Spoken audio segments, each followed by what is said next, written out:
Hi everyone, this is Alpha Whiskey. I just got back from a most excellent adventure on the West Coast Trail, and today what I'm going to do is I'm just going to go over some of the gear that I took on the trail and what worked for me and what didn't.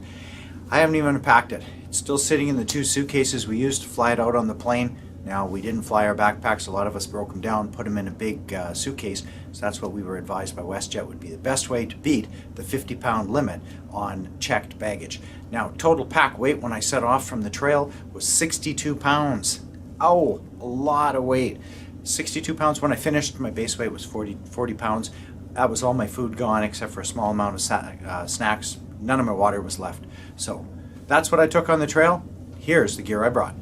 Okay, so I have everything pretty much laid out here on a table, and I'll just kind of go over it fairly quickly. All my clothes are over in this area. Then I've got mostly my my tent, my sleeping area, my sleeping system here. There's a tarp. This is kind of some of the extras I have in my cook sets. And then I've got my electronics more or less in this area. Then I have kind of like some of my food stuff over in this area, food and water and first aid, and then of course my pack. Now, starting with my pack, that's probably a good place to say. I have, there were a few of us that had Deuters on this trip. I have a Deuter. It is a 65 plus 10 air contact pack. I like it. It's got a great suspension. It is heavy. It's going to be about 6 pounds. So there are lighter packs out there. You definitely can. Some of the guys we saw were carrying Cuban fiber packs. There's lighter packs out there, but that's what I have, and I didn't feel like spending another $300 on a pack, so I kept that one. Ratty old hat. It's what I hike in. I've hiked in for a long time. I don't know, it's kind of got character for me, so that's kind of why I continue to use it. So then I have gaiters. These are just a pair of cheap gaiters. I did not wear them once. A lot of other people did wear gaiters. Some of them swore by it on the sand, kept the sand out of the boots. I found I didn't exactly get a lot of sand in my boots, but they were all fine. So, but I did not wear them. I did carry them. A bit of a story on my rain gear, which when I finally get around to editing the full video, you can hear the full story. But North Face Venture jacket, and inside here are the Marmot preset pants. As well as in here are clothes that I would have worn during the day. Basically, a pair of shirts, a pair of pants, 2 pairs of underwear, and 2 pairs of socks are tucked away inside here. The rest of my clothes, which are my evening clothes, evening camp clothes, as well as my clothes that I wear inside my sleeping bag, which is just basically a really thin old pair of sweats and a shirt, as well as a small pair of socks, and a cap for my head. That's all inside this Sea to Summit compression sack. Which actually security didn't like because it's so dense. They were curious and told her she could open it, but I think after smelling the rest of it, she decided she would pass on it. Didn't have a belt on my pants as well. Because it was the West Coast Trail, I did bring a dry sack in case I needed to line my pack with it. I didn't need. We had really awesome weather, so I didn't actually need to use this Outdoor Research ultralight dry bag. It's a 55-liter sack that I could have used. I didn't actually need to use it, so I carried it, but I never used it. This is a puffy coat, a down puffy coat from Sears. It's their Alpentech brand. I got it $40 on sale, and you know what? It smells like crap. If it got ripped, if it gets damaged, I'm only out $40. I'm not out like, you know, a couple $100 for Arc'teryx or Patagucci or any of the other fancy names. And it's down, and it packs down really, really small. My lower Renegades, they did well for me. They're Gore-Tex boots, and you can still see, I guess I got to soak them maybe a bit, get some of the salt out of them. But they did really well. They got muddy, they got wet, they got salty. Got a couple of booters a couple of times where the water came up and over and in, but that was because I slipped into water. This is a mountain mech, mountain equipment co-op. Winterhawk 2 sleeping bag. It's synthetic. It's heavy. I can pack my -30 North Face down bag into that space. I missed a sale on a Marmot plasma from Atmosphere locally, and I just couldn't find myself a sleeping bag that I really wanted to spend the money on that'll get me into that 1 pound range that I knew would keep me warm. So I just took it with me. I knew I'd be warm enough, and I was. I slept fine, quite fine in it, and it was synthetic in case I got wet. This is my Hubba Hubba NX 2-person tent. Loved it. Took it. I'd take it again. I really like that. It's an awesome tent. My sleeping pad is a Neo Air Thermarest.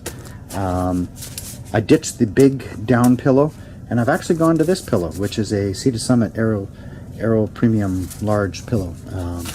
And you know what? I sleep really well with it. I'm able to adjust the amount of air in it, and it works.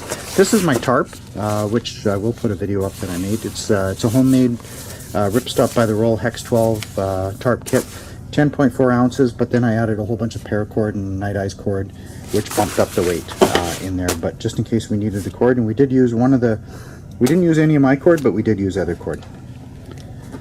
The ladders, advice from people I've had that have taken the trail said use gloves, and some of them use motocross gloves, but I just got a really thin, very light pair of leather roper gloves. There's next to nothing on them. They're really, really light, and they did quite fine. Mosquito in the house. I'm moving along into my cook kits and stuff. Okay, moving along into my cook kit. This is my GSI Kettlist. I did bring that. Really like that. This is a 2-liter, what's the MSR stainless steel pot. We use that for cooking the bulk of our meals. It's got a cozy in there, and inside here is a lot of our is the pocket rocket stove, as well as some of all our utensils. My fire kit got stuffed in there for the flight back. I kind of stuffed whatever I could inside there. During the trip, we'd keep a fuel bottle in there, as well as the stove. I have a little Chinook insulated mug here, double-walled mug. My spork, a little bandana. Of course, you have to carry your trail permit, and we do get a map that we carry. But I also did carry, I brought a journal along with me. I did print out the temperature, or the forecast for the area. I did also bring along some guidebooks. We would read over these at night before. This is the book I used the most. It's by Tim Ledham. It's Hiking the West Coast Trail. It's got south to north, and then if you flip it over the other way, it's got north to south. We did bring along for just everyone seems to read the Blisters and Bliss book. I actually never really read it until about 2 weeks, maybe about 2 months before I took my trip. And then I did have a topographic map of the area as well, published by an independent map company for Carmana Valley and the West Coast Trail. We did that because we had planned to try to go find the Carmana Giant, and it's mapped on that map. I had a couple of hiking poles, my McKinley hiking poles. They're cheap, but they work. This is my little Thermarest sit pad, wrapped around about a 4-foot by 2-foot piece of Tyvek here, and I just keep it wrapped, and I actually tuck that on the top of my pack. You can see that in most of my videos. I do the same thing in all of them. Checking out some of my camera gear here. This bag just kept all my incidental stuff. I would keep my compass in here. I kept, my lighter, my foot powder, just a whole bunch of other stuff, and we'll take a look at what's in there after. But there's a lot of camera gear and cables and batteries and stuff that goes with with my solar charger. This is my small camera. This is one that carries in my hip belt. It's a Sony Action Cam. I think it's an AS15. It does work off Wi-Fi and Bluetooth to your smartphone, but I'm able to hold it very conveniently, kind of out at the end of my hand like that when I'm walking and talking, and it's a lot easier to pull out than the big camera that I'm using to film this. I did need to use my Gold Zero charger quite a bit. I would actually have it hanging on the back of the pack a lot of times, and because we were a large group, there were people that were using their smartphones exclusively to take their photographs, and their batteries died, and they were taking charges off of my panel here, as well as they charged someone's Fitbit. So even though this is heavy, it's a 7-watt panel in here. You know what? It's interesting. Nobody would want to carry it, but a lot of people were sure happy to use it. Toiletry kit. That's got trowel, toilet paper, hand sanitizer, Kleenex in there. I carry this on all my trips. This is just my like my personal bag. Has some odorless wipes in there that I use for a little cat bath. Some soap, some toothpaste, toothbrush, earplugs, chapstick. I keep any medications I needed in here. This was my day-to-day kind of blister kit. If I needed anything, I had a little roll of, very tiny roll of duct tape in there. I had some moleskin, a pair of scissors, some antiseptic wipes, and some safety pins. This carried on the top that if I didn't need to dig into my pack to get anything bigger out. But that's basically my blister kit.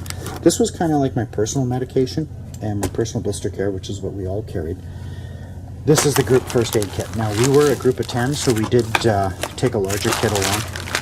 But this is our kit. We had a fully stocked kit here with all sorts of over-the-counter medications. We had a splint, some tensors, some wrap. Of course, I have my headlamp here. It's a black diamond one. I upgraded that this year. A couple of carabiners that rode on the back of my pack.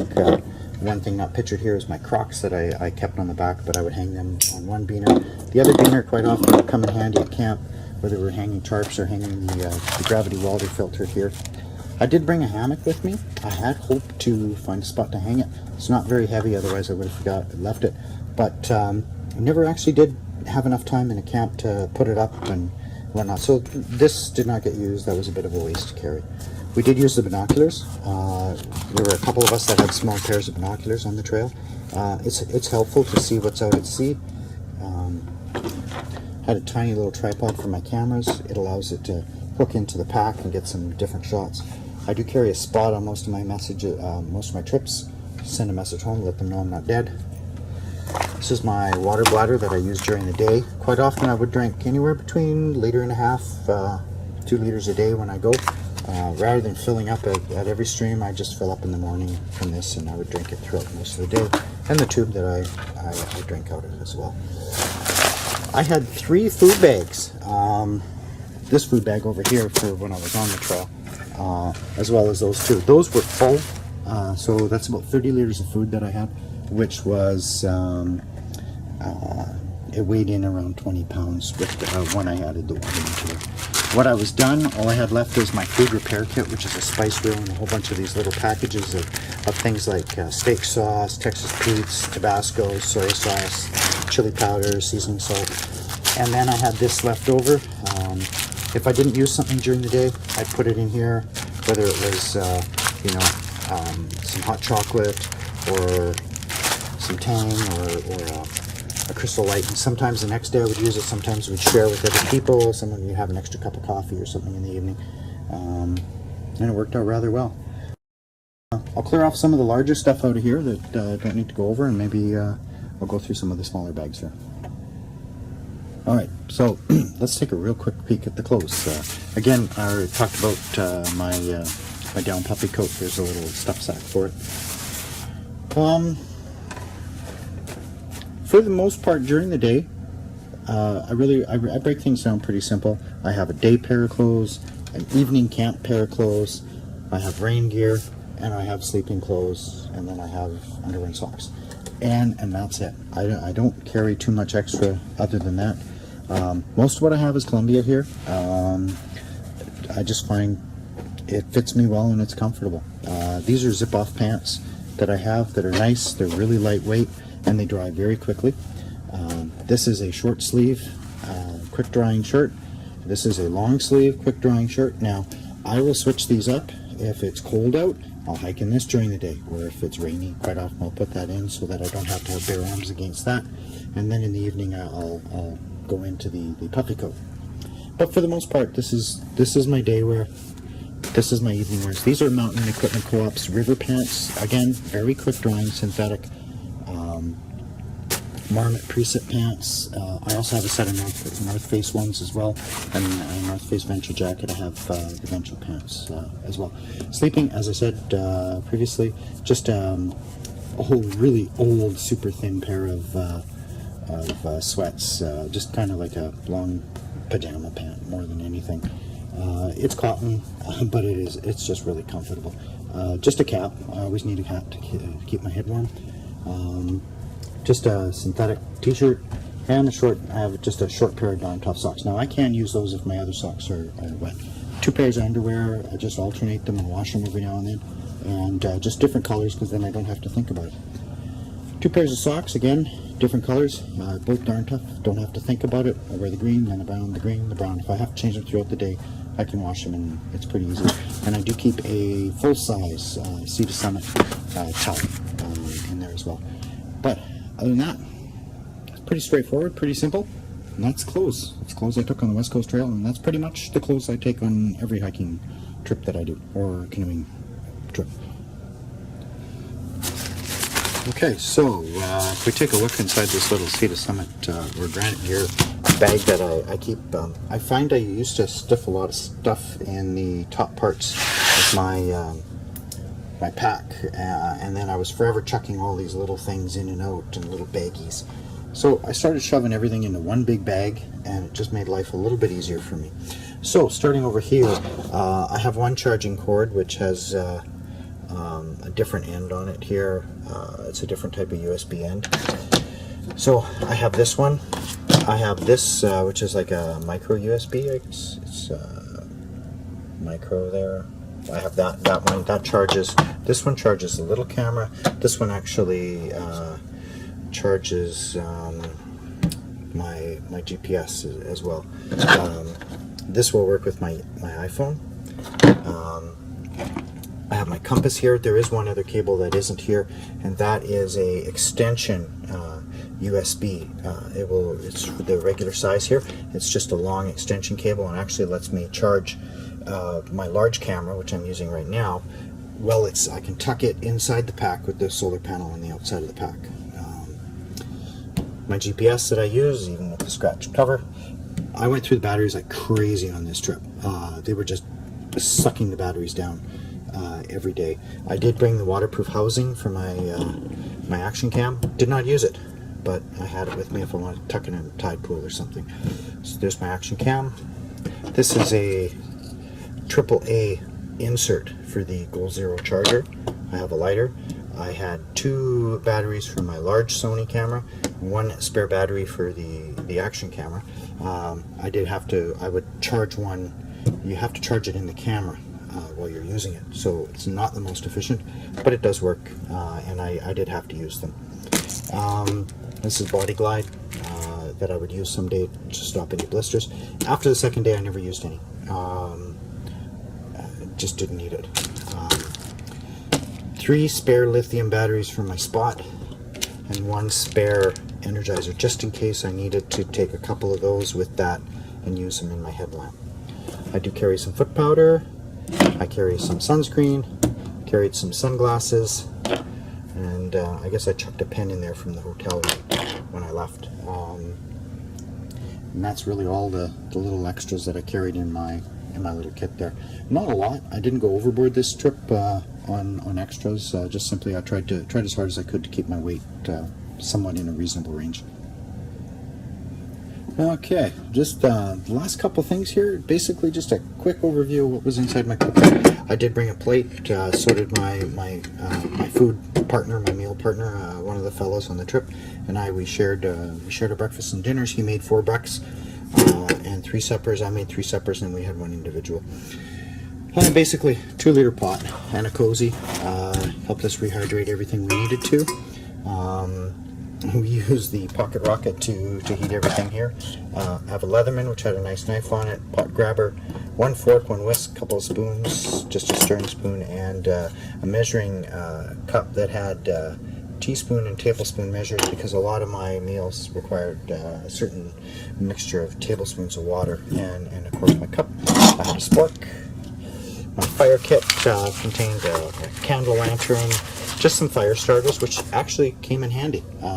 Those fire starters I made, my little cardboard wax ones, were super light. They came in handy to help get a lot of the fires going with the driftwood to help it catch.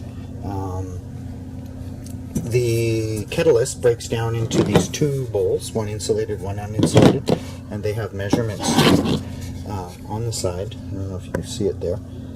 Here we go. You can kind of see them right there. They got milliliters on one side and ounces on the other there. You can kind of see 12 fluid ounces, 8-ounce cups. So they're really handy for measuring out water for recipes. In the morning, I also put tang in one if I'm eating oatmeal in the other one. And I didn't bring a bowl, the other fellow brought a bowl. I did carry some spare laces just because I know those speed lacings on boots have a problems of breaking. These are Kevlar reinforced laces. So those are my spare laces. As soon as one of the ones on my low is ripped, those are going on it. I did keep an extra bandana for helping wipe out the pots, and that. But really, that's it. So that's all the gear I took. In my house, I have a 2-day grace period when I get back from a trip that I'm allowed to leave stuff kind of hanging all over the place.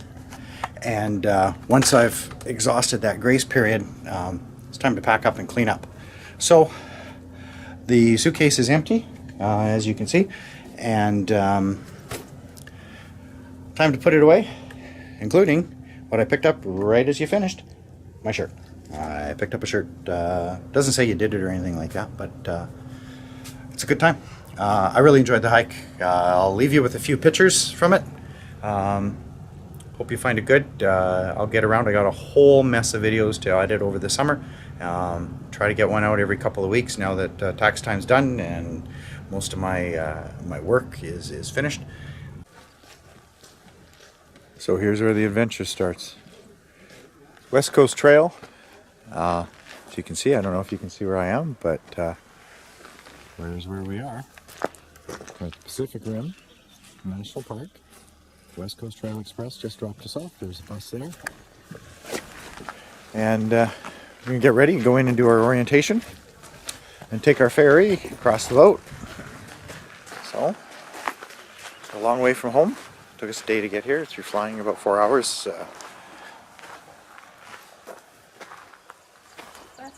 This is nice. I think this is going to be good.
You're walking along the trail, and this is what you're paying attention to. You walk across the bridge, and what do you see?